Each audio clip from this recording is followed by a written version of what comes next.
ಅದರ ಪಾವಿತ್ರ್ಯತೆ, ಅದರ ಒಂದು ಶ್ರೇಷ್ಠತೆ ವಿಚಾರವಾಗಿ ಕೆಲವೊಂದು ಕಿಡಿಗೇಡಿಗಳು ನಮ್ಮ ಧಾರ್ಮಿಕ ಸಂಸ್ಥೆ ಶ್ರದ್ಧಾ ಕೇಂದ್ರದ ವಿಚಾರವಾಗಿ ಅವಹೇಳನಕಾರಿ ಹೇಳಿಕೆಗಳು ನೀಡೋದ್ರ ಮೂಲಕ ಆ ಒಂದು ಭಕ್ತರ ಸಮೂಹಕ್ಕೆ, ಇಡೀ ದಕ್ಷಿಣ ಭಾರತದಲ್ಲಿ ಏನು ಮಂಜುನಾಥೇಶ್ವರನ ಭಕ್ತರಿದ್ದಾರೆ ಆ ಭಕ್ತವೃಂದಕ್ಕೆ ಒಂದು ಭಾವನೆಗಳು ಧಕ್ಕೆ ಬರೋ ರೀತಿಯಲ್ಲಿ ಹೇಳಿಕೆ ನೀಡತಕ್ಕಂತ ಒಂದು ಸಮಯದಲ್ಲಿ ಅದರ ಒಂದು ಪಾವಿತ್ರ್ಯತೆಯನ್ನು ಉಳಿಸಬೇಕು. ಅದರ ಒಂದು ಈಗಾಗಲೇ ಅಪವಾದ ಏನಿದೆ ಅದರ ಮೇಲೆ ಒಂದು ಇರ್ತಕ್ಕಂಥ ಒಂದು ಅಪಾದನೆಗಳನ್ನ ಮುಕ್ತಗೊಳಿಸಿ ಪಾರದರ್ಶಕವಾದಂತಹ ಒಂದು ತನಿಖೆ ನಡೆಸಿ ಅದರ ಒಂದು ನೈಜ ಸಂಗತಿಗಳನ್ನ ಜನಕ್ಕೆ ತಿಳಿಸ್ಬೇಕಂತೇಳಿ ಇವತ್ತು ದಿವಸ ಧರ್ಮಸ್ಥಳ ಸತ್ಯಯಾತ್ರೆ ಅಂತಕ್ಕಂಥ ಒಂದು ಕಾರ್ಯಕ್ರಮ ಜೆಡಿಎಸ್ ಪಕ್ಷದಿಂದ 31ನೇ ತಾರೀಕು ಇಡೀ ರಾಜ್ಯಾದ್ಯಂತ ರಾಜ್ಯದ ನಾನಾ ಭಾಗಗಳಿಂದ ಯಾತ್ರೆ ಕೈಗೊಂಡು ಅಲ್ಲಿಗೆ 31ನೇ ತಾರೀಕು ಭಾನುವಾರ ಯಾತ್ರೆ ಕೈಗೊಂಡು ಅದ್ರ ಮೂಲಕ ನಾವೆಲ್ಲ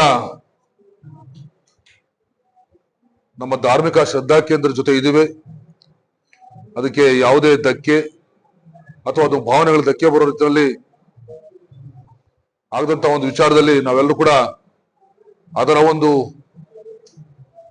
ರಕ್ಷಣೆ ಮತ್ತೆ ಅದರ ಒಂದು ಬದ್ಧತೆ ರೀತಿಯಲ್ಲಿ ನಾವೆಲ್ಲ ಕೂಡ ಕಾರ್ಯಕ್ರಮ ಹಾಕೋಬೇಕಂತೇಳಿ ನಿನ್ನೆ ನಮ್ಮ ರಾಜ್ಯ ಯುವ ಘಟಕದ ಅಧ್ಯಕ್ಷರಾದಂತಹ ನಿಖಿಲ್ ಕುಮಾರಸ್ವಾಮಿ ಅವರು ಕರೆ ಕೊಟ್ಟಂತ ಸಂದರ್ಭದಲ್ಲಿ ಇವತ್ತು ದಿವಸ ಈ ಒಂದು ಪತ್ರಿಕಾಗೋಷ್ಠಿ ಏರ್ಪಾಡು ಮಾಡಿ 31ನೇ ತಾರೀಕು ಒಂದು ಪ್ರಯಾಣ ಏನಿದೆ ಅದಕ್ಕೆ ಜಿಲ್ಲೆಯಾದ್ಯಂತ ಒಂದು ಸಂಘಟಿತರಾಗಿ ಆ ಒಂದು ಪ್ರವಾಸ ಕೈಗೊಳ್ಳೋ ನಿಟ್ಟಿನಲ್ಲಿ ಇವತ್ತು ದಿವಸ ಏನು ಈ ಒಂದು ಪ್ರೆಸ್ ಕ್ಲಬ್ ಅಲ್ಲಿ ಒಂದು ಸಭೆ ಏರ್ಪಾಡು ಮಾಡ್ಕೊಂಡಿದ್ವಿ.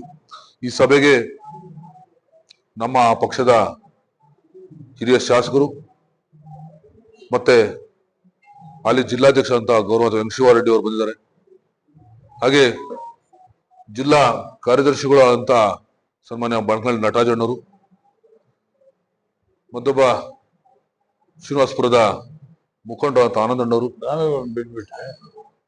ಹಾಗೆ ಮಾಲೂರು ವಿಧಾನಸಭಾ ಕ್ಷೇತ್ರದ ಜೆಡಿಎಸ್ ಮುಖಂಡರ ಅಂತ ರಾಮೇಗೌಡರವರು, ಹಾಗೆ ಮತ್ತ ಶ್ರೀನಿವಾಸಪುರ ತಾಲೂಕಿನ ಜೆಡಿಎಸ್ ಆ ಕಾರ್ಯಕ್ರಮ ಕುರಿತಾಗಿ ನಮ್ಮ ಸನ್ಮಾನ್ಯ ಜಿಲ್ಲಾಧ್ಯಕ್ಷರು ಅಂತ ವೆಂಕಟೇಶ್ವರ ಸುದೀರ್ಘವಾಗಿ ವಿಚಾರನ ತಿಳಿಸ್ತಾರೆ. ತದನಂತರ ನಮ್ಮ ತಾಲೂಕು ಅಧ್ಯಕ್ಷರುಗಳು ಆ ವಿಚಾರವಾಗಿ ಮತ್ತಷ್ಟು ಅವರು ಒಂದು ಕೂಡ ಇದ್ರ ಬಗ್ಗೆ ಮಾತನಾಡ್ತಾರೆ ಅಂತ ಕೊಡ್ತಾ ಎಲ್ಲ ಮಾಧ್ಯಮ ಮಿತ್ರರಿಗೂ ಮತ್ತೆ ವಿಶೇಷವಾಗಿ ಎಲ್ಲ ಮುಖಂಡರಿಗೂ ಕೂಡ ಮತ್ತೊಮ್ಮೆ ಸ್ವಾಗತ ಬಯಸ್ತೇನೆ. ನಮ್ಮ ಪಕ್ಷದ ಜಿಲ್ಲೆಯ ಎಲ್ಲ ಗೌರವಾನ್ವಿತ ಮುಖಂಡರೇ, ಎಲ್ಲ ಮಾಧ್ಯಮದ ನನ್ನ ಆತ್ಮೀಯ ಗೆಳೆಯರೇ, ತಮಗೆಲ್ಲರಿಗೂ ಕೂಡ ನಿಧಾನ ಆದ್ರೂ ಸಹಿತ ಗೌರಿ ಗಣೇಶನ ಶುಭಾಶಯಗಳನ್ನು ತಿಳಿಸ್ತಾ ನಮಗೆಲ್ಲ ಮುಂದಿನ ವರ್ಷ ಒಳ್ಳೇದಾಗ್ಲಿ ಅಂತ ಹಾರೈಸುತ್ತಾ, ಇವತ್ತು ಈಗಾಗಲೇ ನಮ್ಮ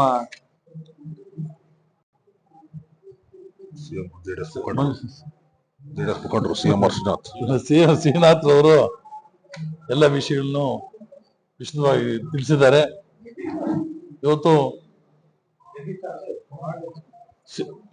ಶ್ರೀ ಕ್ಷೇತ್ರ ಧರ್ಮಸ್ಥಳದ ವಿರುದ್ಧ ನಡೆಯುತ್ತಿರುವ ಅಪಪ್ರಚಾರ, ಷಡ್ಯಂತ್ರ ಹಾಗೂ ಸುಳ್ಳು ಆರೋಪಗಳ ವಿರುದ್ಧ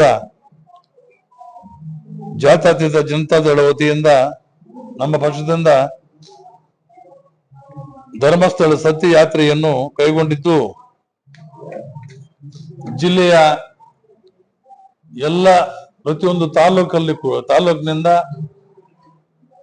ಮುಖಂಡರು, ಕಾರ್ಯಕರ್ತರು, ಭಕ್ತಾದಿಗಳು ಸಾವಿರಾರು ಸಂಖ್ಯೆಯಲ್ಲಿ ಸ್ವಇಚ್ಛೆಯಿಂದ ಸ್ವಯಂ ಪ್ರೇರಿತ ಸ್ವಯಂ ಪ್ರೇರಿತರಾಗಿ ನಾವೆಲ್ಲ ಕೂಡ ಸಾವಿರಾರು ಸಂಖ್ಯೆಯಲ್ಲಿ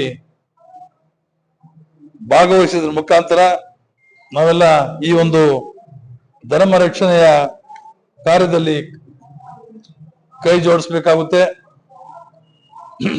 ಅದರಿಂದ ಜಿಲ್ಲೆಯ ಎಲ್ಲ ನಮ್ಮ ಗೌರವಾನ್ವಿತ ಮುಖಂಡರನ್ನು, ಕಾರ್ಯಕರ್ತರನ್ನು, ಭಕ್ತಾದಿಗಳನ್ನ ಎಲ್ಲರನ್ನು ಕೂಡ ಮತ್ತೊಮ್ಮೆ 31ನೇ ತಾರೀಕು ಇದು ಒಂದು ಯಾತ್ರೆ ಬೆಳಗ್ಗೆ ಇಲ್ಲಿ ಎಲ್ಲಾ ತಾಲೂಕುಗಳಿಂದ ಕೇಂದ್ರಗಳಿಂದ ಕೂಡ 5 ಗಂಟೆಗೆ ಬಿಡುವುದರ ಮುಖಾಂತರ ಹಾಸನವನ್ನ 7:30 8 ಗಂಟೆಗೆ ತಲುಪ್ತೇವೆ. ಅಲ್ಲಿ ತಿಂಡಿ ಉಪಹಾರ ವ್ಯವಸ್ಥೆ ಕೂಡ ಮಾಡಲಾಗಿರುತ್ತೆ. ಅಲ್ಲಿಂದ ಮುಂದಿನ ಪ್ರಯಾಣ ಧರ್ಮಸ್ಥಳಕ್ಕೆ. ಆದ್ದರಿಂದ ದಯಮಾಡಿ ಎಲ್ಲ ನಮ್ಮ ಮುಖಂಡರನ್ನ, ಕಾರ್ಯಕರ್ತರನ್ನ ಮತ್ತೆ ಭಕ್ತಾದಿಗಳನ್ನ ಎಲ್ಲರನ್ನೂ ಕೂಡ ಹೆಚ್ಚಿನ ಸಂಖ್ಯೆಯಲ್ಲಿ, ಸಾವಿರಾರು ಸಂಖ್ಯೆಯಲ್ಲಿ ಕಾರುಗಳ ಮುಖಾಂತರ, ಸ್ವಯಂ ಇಚ್ಛೆಯಿಂದ ಬಸ್ಸುಗಳನ್ನು ಮಾಡಿಕೊಳ್ಳುವುದರ ಮುಖಾಂತರ ಬರ್ಬೇಕು ಅಂತ ತಮ್ಮನ್ನೆಲ್ಲ ಕೂಡ ತಮ್ಮ ಮುಖೇನ ಇವತ್ತು ಮಾಧ್ಯಮದ ಮುಖಾಂತರ ನಾನು ಎಲ್ಲರನ್ನೂ ಕೂಡ ವಿನಂತಿ ಮಾಡ್ಕೊಳ್ತೇನೆ. ಹೆಚ್ಚಿನ ಸಂಖ್ಯೆಯಲ್ಲಿ ಭಾಗವಹಿಸಬೇಕು ಅಂತ ಮತ್ತೊಮ್ಮೆ ವಿನಂತಿ ಮಾಡ್ತೇನೆ. ಕಾಲ ಹೋಯ್ತು ಲಾರಿಗಳ ಮುಖ ಒಂದು ಕಾಲದಲ್ಲಿ ಲಾರಿಗಳಲ್ಲಿ ಹೋಗ್ತಾ ಇದ್ವಿ ನಾವು ಬೆಂಗಳೂರಿಗೆ. ಇವಾಗ ಬಸ್ಸುಗಳಲ್ಲಿ ಹೋಗೋದು ಕಡಿಮೆ ಆಗಿದೆ, ಎಲ್ಲ ಕಾರುಗಳಲ್ಲೇ ಹೋಗೋದು ಹೆಚ್ಚಿನ ಸಂಖ್ಯೆಯಲ್ಲಿ. ಏನ್ ಮಾಡೋದಕ್ಕಾಗೋದಿಲ್ಲ, ಕಾಲ ಬರ್ತಾ ಇದೆ. 300 ಕಾರು ಸುಮಾರು 300-400 ಕಾರು ಹೊರಡುತ್ತೆ. ಎಲ್ಲರೂ ಕಾರ್ ಇಟ್ಕೊಂಡಿದ್ದಾರೆ ಇವಾಗ, ಎಲ್ಲ ಕಾರುಗಳು, ದಂಡೆ ಕಾರು. ಇಲ್ಲ ಪಕ್ಷದ ವತಿಯಿಂದ ಅವ್ರು ಸ್ವಯಂ ಅವರೇ ಎಲ್ಲ ಆರ್ಗನೈಸ್ ಬರ್ತಾ ಹೌದು, ಸ್ವಯಂ ಪ್ರೇರಿತರಾಗಿ ಬರ್ತಾ ಇದ್ದಾರೆ. ಬರ್ಬೇಕು ಅಂತ ನಾವು ಪಕ್ಷದ ವತಿಯಿಂದ ವಿನಂತಿ ಮಾಡ್ಕೊಳ್ತಾ ಅವ್ರಿಗೆ ಅಲ್ಲಿ ವ್ಯವಸ್ಥೆಗಳು, ಎಲ್ಲ ವ್ಯವಸ್ಥೆಗಳು ಕೂಡ ಅಲ್ಲಿ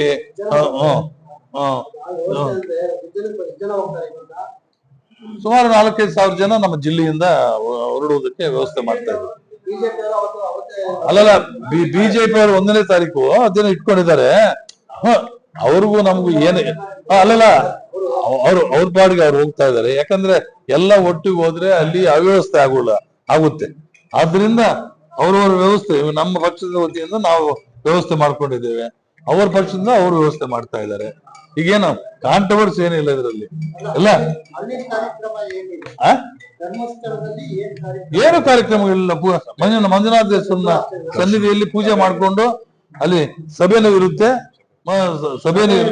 ಸಭೆ ಇರುತ್ತೆ. ಅವರ ಬರ್ತಾ ಇದ್ದಾರೆ. ನಿಖಿಲ್ ಅವರ ನೇತೃತ್ವದಲ್ಲೇ ಈ ಒಂದು ಧರ್ಮ ರಕ್ಷಣೆ ಕಾರ್ಯದಲ್ಲಿ ನಾವು ಕೈ ಜೋಡಿಸ್ತಾ ಇದ್ದೇವೆ.